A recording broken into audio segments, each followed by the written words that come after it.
പുതുപ്പള്ളി കേശവനാണ് കേട്ടോ. ഏറ്റുമാനൂരിൽ വെച്ചിട്ട് അപ്രതീക്ഷിതമായിട്ട് കണ്ടപ്പോൾ എടുത്ത വീഡിയോ ആണ്.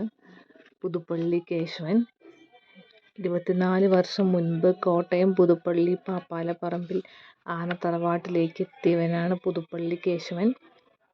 പുതുപ്പള്ളി സാധുവിനെയും ബ്രഹ്മദത്തനെയും പരിപാടിയിലേക്ക് ബുക്ക് ചെയ്യാൻ വരുമ്പോൾ ഈ ആനകളില്ലെങ്കിൽ പകരക്കാരനായി പോയിരുന്നവനാണ് പുതുപ്പള്ളി കേശവൻ.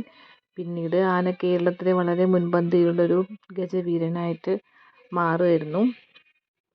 പിന്നീട് ഭയങ്കര അഴകും ഉയരവും ഉള്ള ഒരാളാണ്, ഉയരമുള്ള ഒരു ആനയാണ് പുതുപ്പള്ളി കേശവൻ.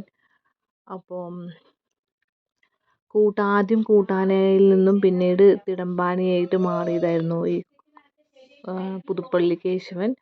ആന കേരളത്തിൽ തൻ്റേതായ ഒരിടം സ്ഥാപിച്ചു. പിന്നീട് എല്ലാവർക്കും ഇഷ്ടമുള്ള, എല്ലാവരും കാണാൻ ആഗ്രഹിക്കുന്ന, അധികം എല്ലാ പൂരത്തിലും പങ്കെടുക്കുന്ന ഒരു ഫേമസായ ഒരു ആനയാണ് ഈ പുതുപ്പള്ളി കേശവൻ.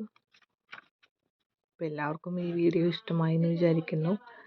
എനിക്കും ഒരുപാട് സന്തോഷമായി അൺഎക്സ്പെക്റ്റഡ് ആയിട്ട് കാണാനായിട്ട് സാധിച്ചപ്പോൾ.